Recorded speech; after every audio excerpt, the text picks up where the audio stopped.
Hello. After work today, I was catching up on some uh, booktube videos, and I saw that Lukács at Totally Pretentious made a original tag. It's a top 10 nonfiction tag. So you pick 10 of your favorite nonfiction books, and there's a few parameters. I'll leave a link to his original video below. So I just watched the video, so the books that I pulled is more of a knee-jerk reaction instead of instead of really spending a lot of time thinking about it. But I think just pulling books off my shelves makes the most sense. Books that I have are gonna just kind of by default would be my favorites because I have them. So I'm just gonna start listing books. I'll show them to you, and I have more than 10, but I'll explain it as I go. So the first nonfiction book that I'm going to show you is probably something that's not really discussed on BookTube very much, but there's no way I couldn't show it. So it's Euclids Elements, and I have a very personal interest in this book. I used to spend time with a friend. We would get together and go through the propositions and draw them out, and it was just very enjoyable. And it's hard to deny that Euclid's Elements is just one of the most important books ever put together. I don't know if I could think of a more important book.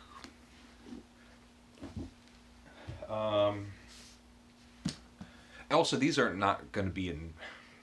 I tried to do a little bit of an order, but they're kind of shuffled together.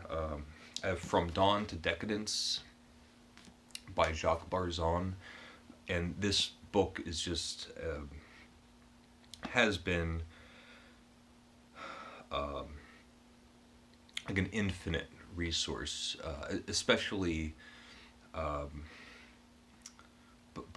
before BookTube, before Amazon, before the internet is the way it was today.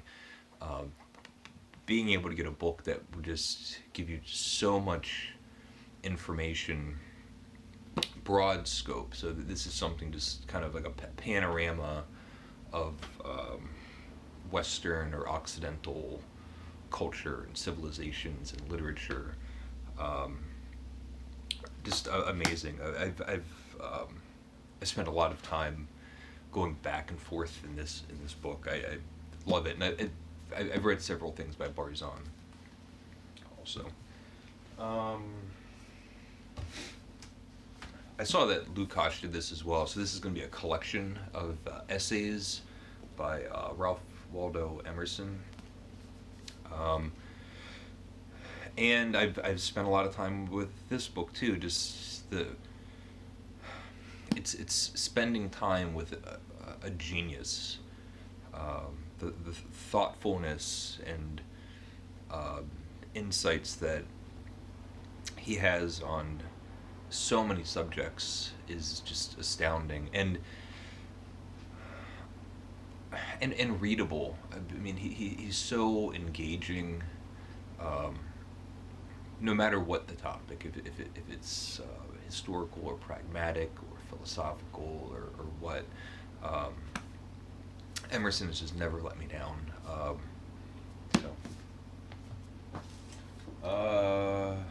The Letters of Vincent van Gogh. I am a huge fan of Van Gogh as a painter, and constantly fascinated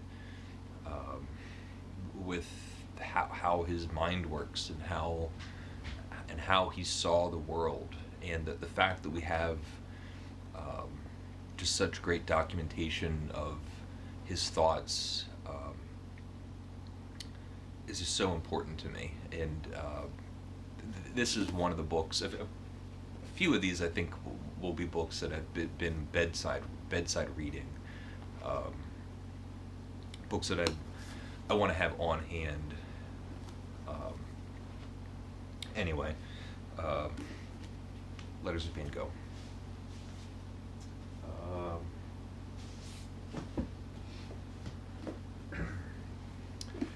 This is fun. It's Conversations of Goethe by Johann Peter Eckermann. It's a really well-proportioned little book. And so the idea of this is, it's this guy that just met up with Goethe at regular intervals and had conversations, and he wrote down what Goethe had to say. It's an interesting format. And for anyone that has maybe been interested or intimidated by reading Goethe, it's a really great start to get an understanding of how vast his interests were. He did everything, and he thought about everything, and being able to read it as if it's something that's being spoken to a friend makes it much more approachable. Like, he has science books that I've never read, and like I said, would seem to be intimidating to read, but hearing him talk about like botany or how light refraction works, told to a friend, it just makes it feel a little bit warmer. Something kind of fun, and I would love, so it's pages from the Goncourt journals by Edmund and Jules de Goncourt. This is like an abridged, very handsome, smart little paperback, and it's these brothers, it's these two fishwives that were just the gossips of the town, and they talk about everyone that I love. It has like rumors and stories about Flaubert and Baudelaire and Zola and Hugo and all these French writers, Haussmann, on and on and on. And it doesn't hurt that Edmund and Jules are just such characters in their own right. I love this book. It's such an interesting like angle or avenue into a slice of history, because it's gossip instead of being like a historical book of France in the late 1800s. Anyway, let's see. I picked a biography. It's a 2-part biography. I'm counting it as one. So it's Coleridge by Richard Holmes. The first volume is Early Visions, and the second volume is Darker Reflections. And I love Coleridge, and this was the book. This was one of the main reasons.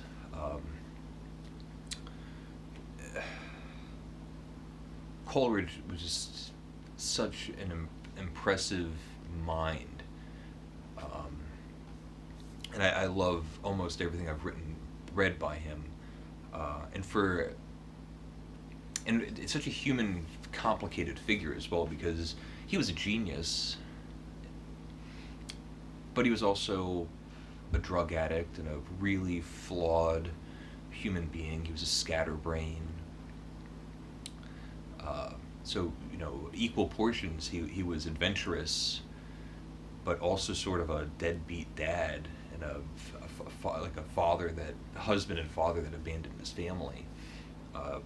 best friends with Wordsworth, but also in some ways betrayed his trust. Whatever. Anyway, this collection, this biography, just made a huge impression on me. So I'm down to the last three, and these are kind of going to be in order, but still it's wishy-washy. I'm going with Plutarchs Lives. This is my 2-volume set. This is translated by John Dryden. I have multiple editions. Steve Donahue just did a really great video on Plutarch explaining it much better than I can, but Plutarch wrote these parallel lives. He would take a Greek figure and compare him or relate him to a Roman figure, and these parallels were written into this great work. And you can find editions that split it up, where you get all the Greek lives or all the Roman lives or whatever.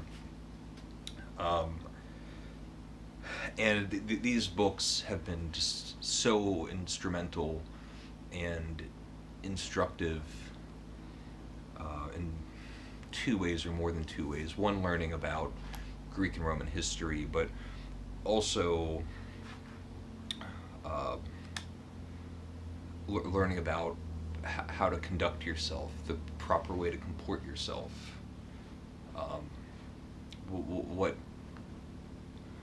how do you define the morals and the things that you find important, and just infinitely important to me. I'm not going to say it very well, but just talking off the cuff, but Plutarch's Lives. And my number 2 is Lukács's number 1, and that is The Meditations by Marcus Aurelius. And this is a handbook, a very condensed, easy, accessible, pragmatic book of philosophy that is unique and kind of by itself in the genre of philosophy, in the way that it is just accessible. You can read it and immediately start thinking about your behavior, and